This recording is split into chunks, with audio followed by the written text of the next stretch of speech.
Hello and welcome to this interview today with Dr. Susan Shortland. Top tips, mini fact sheets for leaders, global mobility professionals and educators.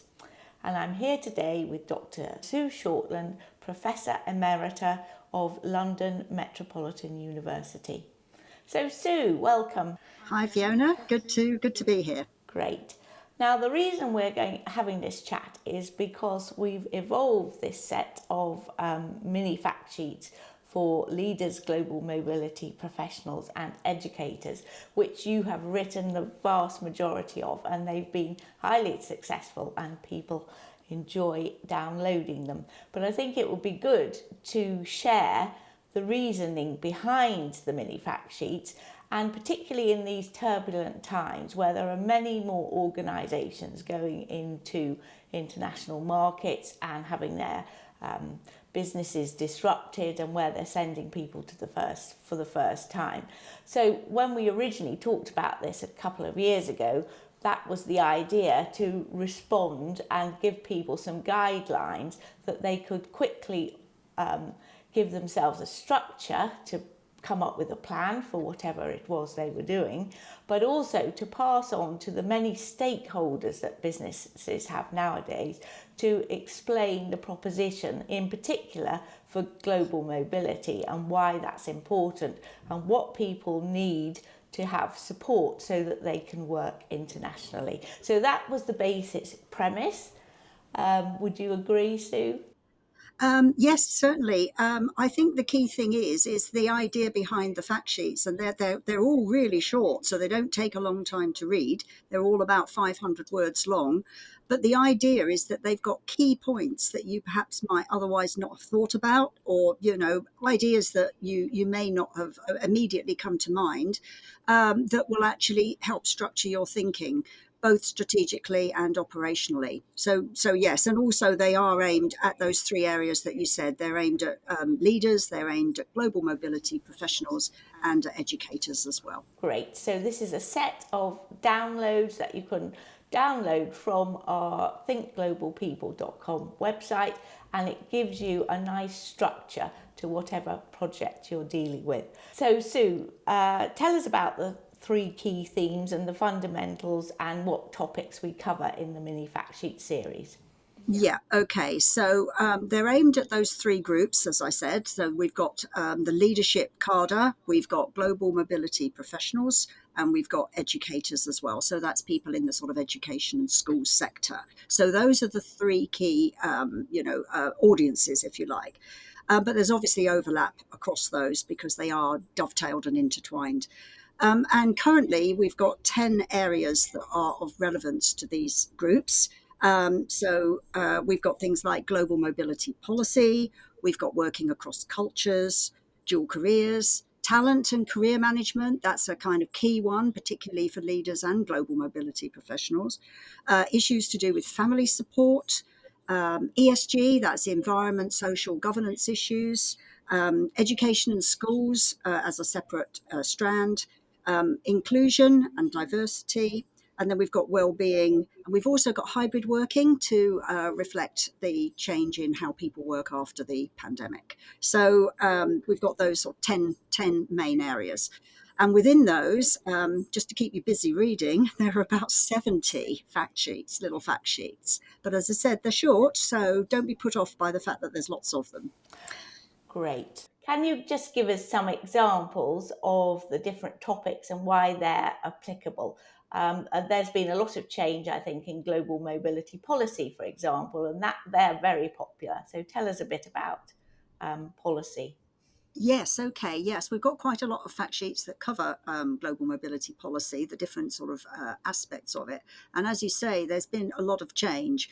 And it's primarily because organisations are moving into new locations, for example. They're moving into challenging locations that they haven't been in before, and areas that don't necessarily have an infrastructure set up to manage or to support international signees.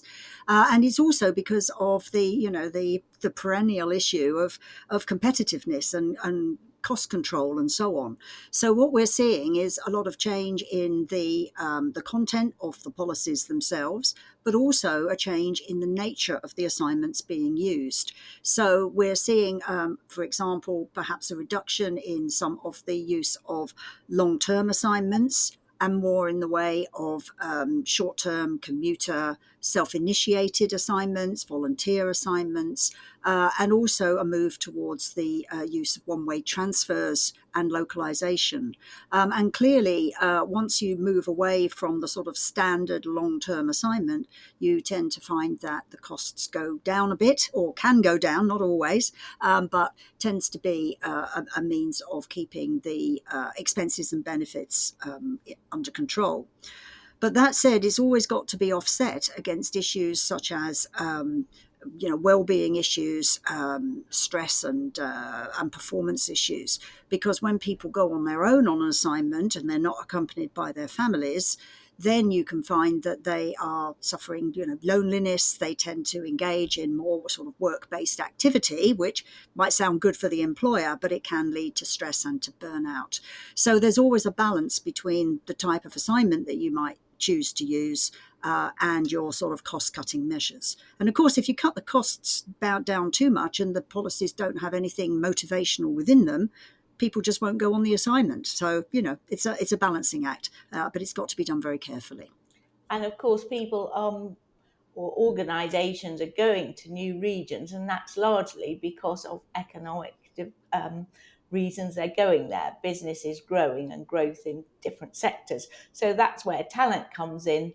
And of course, in some regions, there are not so buoyant economies. So tell us a little bit about talent and talent management and those sorts of fact sheets you've got. Yes, I mean, we've got sort of fact sheets there that are aimed at the sort of leadership market, so particularly looking at the sort of strategic aspects of managing talent and ensuring that you have the competencies that you require for your business. And then we've also got fact sheets in that area which are aimed more at the global mobility professionals. For example, that might be issues there about how you would structure the packages, for example, for career moves, for new graduates that you're developing for those types of future roles, more senior leaders, and so on. And that talent and career management suite also covers things like how you might go about selecting your assignees, how you might be supporting them through networking and role models, and what you might do on continuing professional development, for example. So there's a whole range of topics covered there. Great. And of course, we do urge readers and users to familiarise themselves with all three areas because they do overlap, don't they? So do you want to give some examples of that? Oh yes, they certainly do. So if you take, for example, let's take the ESG series there for as an example. So for the leadership contingent, for example, if you look at environmental issues, you've got areas there that might be to do with improving your brand as a company. But for global mobility professionals, what do you actually have to do to reduce sort of carbon emissions and so on, to actually make those environmental pledges come to fruition? So there's an overlap in that sense. Also for leaders, the social pillar of CSR is important. And here there are issues to do with inclusion. So what do you do in order to be more inclusive in your assignee profile? How do you actually increase, for example, the representation of women in your assignee profile? So again, there's that overlap to the global mobility sector.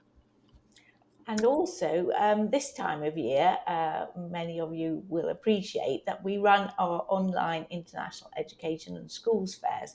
So there's a lot of interest from employers managing international teams and where families are looking for schools around the world. But also, international schools are a very successful industry sector in their own right and growing very fast around the world and accommodating growth in different regions, particularly Southeast Asia, the Middle East, Dubai, Saudi, etc., and then rising in South America as well. So the typical international assignment postings to major cities in Europe are perhaps not as popular as they once were. So tell us a bit about the new education and schools topics that you've evolved over recent months. Yes, so they take a sort of range of aspects as well, and we've covered in those some of the aspects that would also interest global mobility professionals. So that's what is going to be in policy nowadays. So looking at the educational support elements and also looking at what companies might do to support children's education from early years right through to higher education or further education. And we also look at the sort of costs and benefits of doing that. But besides the policy aspects, we are starting to look at other areas as well. So when families move into new locations, they have to settle in, they have to get sort of comfortable, they have to be productive. So what about issues to do with transition care? How are children and young adults accommodated in their schools and colleges in terms of helping them to settle in with the new culture and so on? And what about well-being? That's another issue that's becoming really important in terms of looking at the education sector. And obviously, as you say, with families moving into less developed regions, not going into areas which have got that structured support in place already, what are the education options for those families? For example, they might be looking at home tutoring, for example, or online schools or online tutoring in some form. And then, having to choose a curriculum locally that where there perhaps may not be an international school already there. What are the options in terms of local schools or other forms of education? And this is really important because obviously individuals, families, they're not terribly keen to move when it comes to disrupting children's education. It's one of the key areas that actually prevents mobility. So that clearly has implications for leadership development and competency development and the talent pool from which employers are actually drawing their future, the future managers and leaders. Great, thank you. And of course, schools are big employers. There are talent shortages around the world. We've talked about the talent and career development topics. Are there any other ways of highlighting what can be done in best practice organisations today? I think it's about taking an integrated approach. So, thinking about family support is quite important because we know that academic research over the years has actually shown that if you're going to be moving people around the world, you've just got to make sure that the families are settled in and are happy, because it does make a huge difference. If family members are unhappy where they are, it impacts on the employee and it can end up in a failed assignment or an early return. So it's really important to take family support into account. And that means the integrated approach. It's not just, for example, about finding the right school for children. You've got to have the right sort of home environment, location or temporary accommodation. That's got to be in place as well to make sure that the child is going to the most appropriate school, but hasn't got a very, very long commute to do so. And similarly, that wherever the family are based, the employee doesn't have a long commute to get to and from work, because that obviously affects family dynamics, work-life balance, well-being, and so on. So it's about bringing together all those aspects to ensure that they are all working together in sync, really. Well, thank you very much, Sue. That's been a fantastic overview. And we would urge you, whether you're a relocation professional, a global mobility expert, or a leader in a project team, do make use of the mini fact sheet, because they're an excellent way of briefing your boards, your project teams with what's essential to keep economies growing and your business on the right tracks. So thank you very much, Sue Shortland. Thank you. Thank you, Fiona.